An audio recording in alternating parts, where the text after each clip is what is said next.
গাজায় ইসরায়েলি হামলায় আরও ৭৬ ফিলিস্তিনি নিহত। তীব্র খাদ্য সংকট, ৭৮০ যুদ্ধবন্দীকে মুক্তি দিয়েছে রাশিয়া ও ইউক্রেন। জার্মানি রেল স্টেশনে ছুরি নিয়ে হামলা, আহত ১৮। বেশ কয়েকজনের অবস্থা আশঙ্কাজনক। এক সন্দেহভাজন নারী গ্রেফতার। পাল্টাপাল্টি পদক্ষেপ হিসেবে আকাশসীমা ব্যবহারে নিষেধাজ্ঞার মেয়াদ বাড়ালো ভারত পাকিস্তান। ভারত দিয়েছে ২৩ জুন, পাকিস্তান ২৪ জুন পর্যন্ত। এবং ইউরোপীয় ইউনিয়নভুক্ত দেশগুলোর পণ্যে নতুন করে ৫০% শুল্ক আরোপের হুমকি ট্রাম্পের। মোকাবেলায় প্রস্তুত ইউরোপীয় ইউনিয়ন।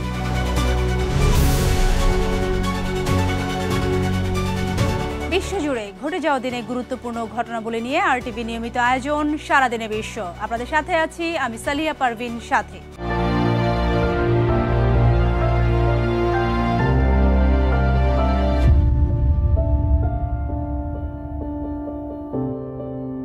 যুদ্ধবিধ্বস্ত গাজা উপত্যকায় থেমে নেই ইসরায়েলের নৃশংসতা।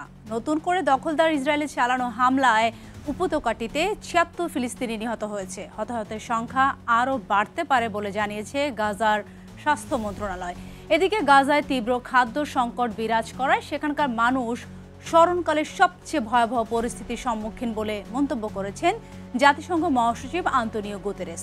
সম্প্রতি বহির্বিশ্বের চাপে নেতানিয়াহু প্রশাসন গাজায় মানবিক সহায়তা সামগ্রী প্রবেশের অনুমতি দিলেও তা প্রয়োজনের তুলনায় অনেক কম বলেও জানান তিনি। গাজায় ১৮ মাস ধরে চলা ইসরায়েলের নৃশংসতায় এখন পর্যন্ত প্রায় ৫৪,০০০ নিরীহ ফিলিস্তিনি নিহত হয়েছে। ৩.৫ বছরের যুদ্ধের ইতিহাসে এ যাবৎকালের সর্বোচ্চ সংখ্যক যুদ্ধবন্দীকে মুক্তি দিয়েছে রাশিয়া ও ইউক্রেন। শুক্রবার উভয় দেশই ৭৮০ জন যুদ্ধবন্দীকে মুক্তি দিয়েছে। এদের মধ্যে সামরিক, বেসামরিক উভয় ধরনের বন্দী রয়েছে। আজ ও আগামীকাল রোববার বাকি ২২০ জনকে ছেড়েও দেওয়া হবে বলে জানানো হয়।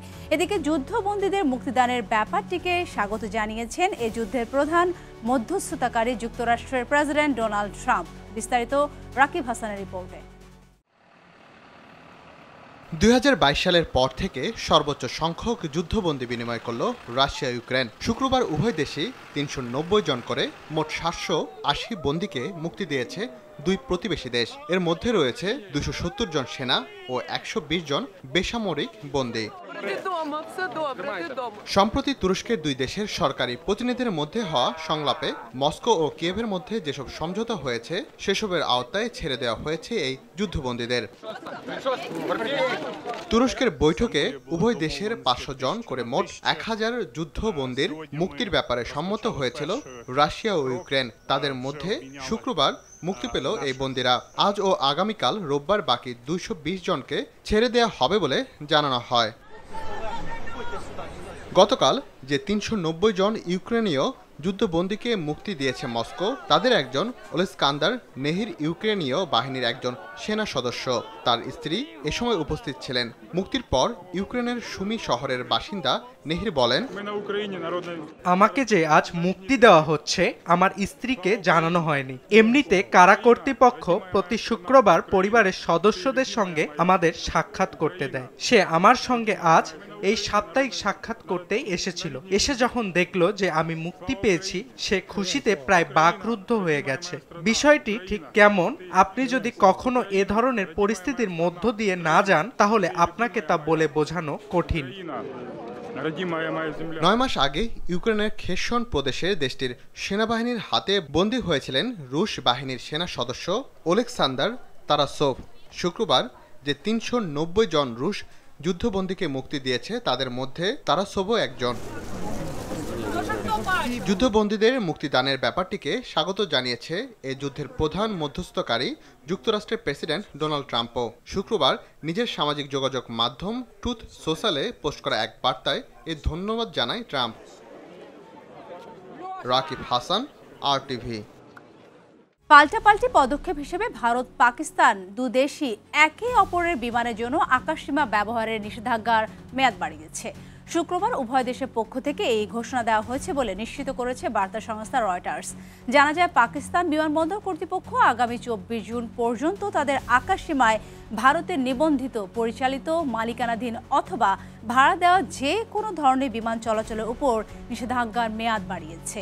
এর পাল্টা পদক্ষেপ হিসেবে ভারত সরকারও আগামী 23 জুন পর্যন্ত তাদের আকাশসীমা পাকিস্তানের জন্য নিষিদ্ধ করেছে। গেল এপ্রিলে পেহেলগামের সন্ত্রাসী হামলার জেরে আকাশসীমা ব্যবহারের উপর পাল্টাপাল্টি নিষেধাজ্ঞা জারি করা হয়েছিল। ভারতের উত্তরপ্রদেশে প্রবল ঝড় ও বজ্রপাত সহ বৃষ্টির ঘটনায় অন্তত 56 জন নিহত হয়েছে। গেল 2 দিন ধরে চলা দুর্যোগে রাজ্যটির 24 জেলায় এই প্রাণহানির ঘটনা ঘটেছে বলে জানিয়েছে ভারতীয় গণমাধ্যম হিন্দুস্তান টাইমস। এর মধ্যে সবচেয়ে বেশি 6 জন নিহত হয়েছে উত্তরপ্রদেশের ফতেহপুর জেলায়। ঝড় বৃষ্টির ঘটনায় রাজ্যটির বিভিন্ন এলাকা বিদ্যুৎ বিচ্ছিন্ন হয়ে পড়ছে। ব্যাপক ক্ষয়ক্ষতি হয়েছে অনেক ফসলি জমি। এদিকে ক্ষতিগ্রস্ত এলাকার মানুষের কাছে দ্রুত ত্রাণ সামগ্রী পৌঁছে দিতে কর্তৃপক্ষকে নির্দেশ দিয়েছেন রাজ্যটির মুখ্যমন্ত্রী যোগী আদিত্যনাথ। জার্মানির হামবুর্গ শহরের প্রধান রেল স্টেশনের কাছে ছুরিকাঘাতের ঘটনায় অন্তত 18 জন আহত হয়েছে।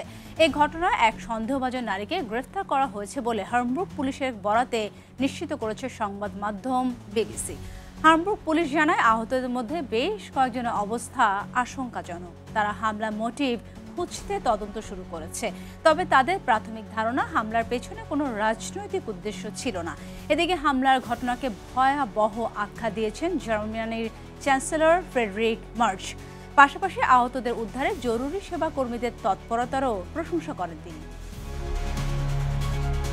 হার্ভার্ডে বিদেশি শিক্ষার্থীদের ভর্তি বন্ধে ট্রাম্পের পরিকল্পনা সাময়িকভাবে আটকে দিয়েছেন যুক্তরাষ্ট্রের এক বিচারক।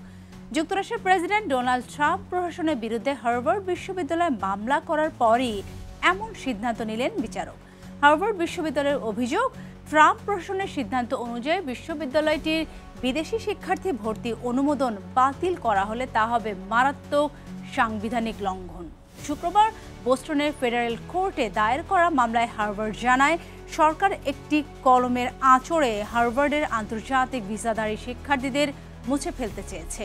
এই সিদ্ধান্ত কার্যকর হলে 7,000-এরও বেশি আন্তর্জাতিক শিক্ষার্থী এবং অসংখ্য শিক্ষা কার্যক্রম, গবেষণা ল্যাব ও কোর্সে চরম অচল অবস্থা তৈরি হবে বলেও জানায় হার্ভার্ড।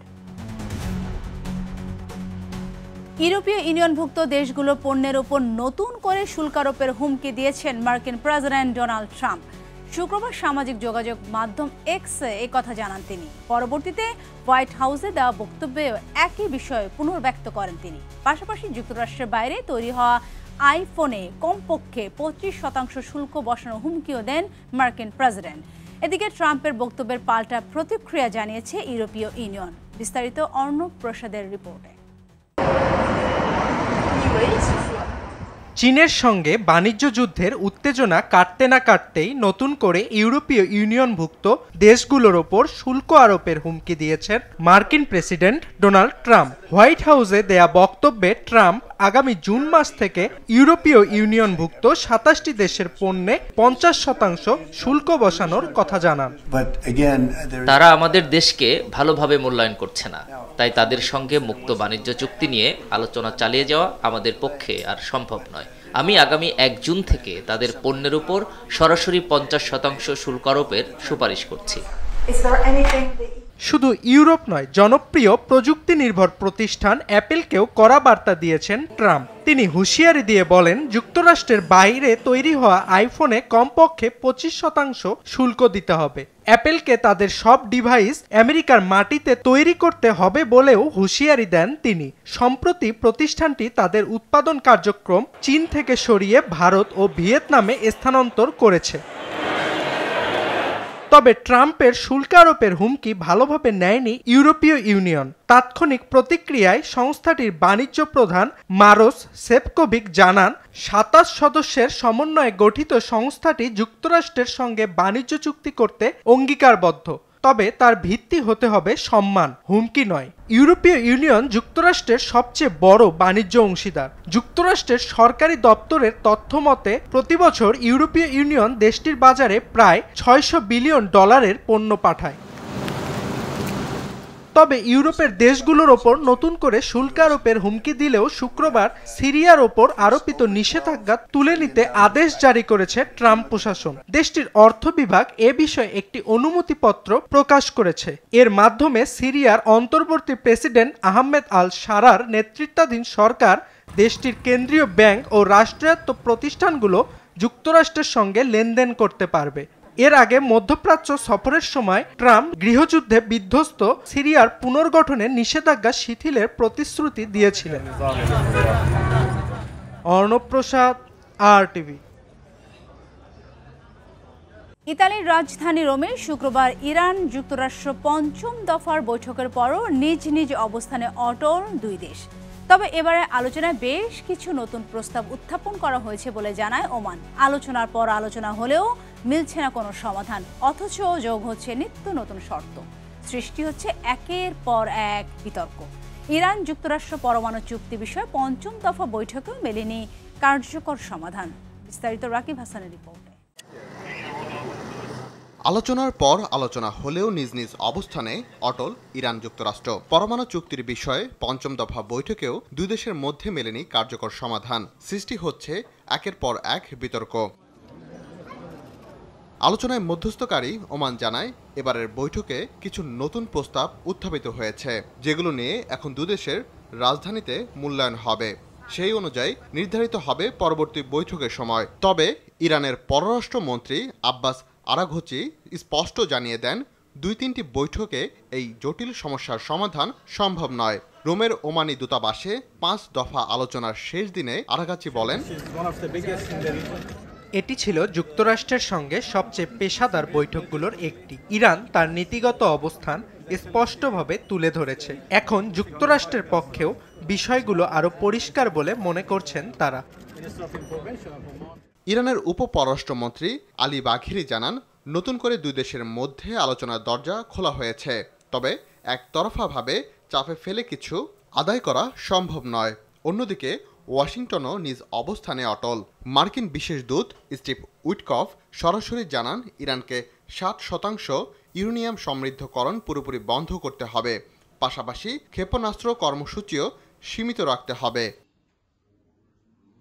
এই দাবিকে অতিরিক্ত ও অন্যায্য আখ্যা দিয়ে প্রত্যাখ্যান করেছে তেহরান। ইরানের পররাষ্ট্র মন্ত্রণালয়ের মুখপাত্র নতুন মার্কিন নিষেধাজ্ঞাকে অমানবিক ও বেআইনি বলেও আখ্যা দিয়েছেন।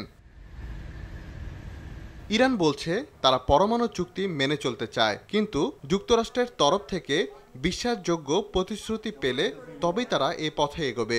বিশেষ করে 2018 সালে ট্রাম্প প্রশাসন যে একতরফাভাবে চুক্তি থেকে বেরিয়ে গিয়েছিল, তার পুনরাবৃত্তি যেন না ঘটে এমনটাই দাবি তাদের। রাকিব হাসান, RTV। এরই সাথে শেষ করছি সারাদিনে বিশ্ব। RTVর সাথে সংযুক্ত থাকুন, মতামত জানান RTVর সামাজিক যোগাযোগ মাধ্যমগুলোতে। ধন্যবাদ সবাইকে।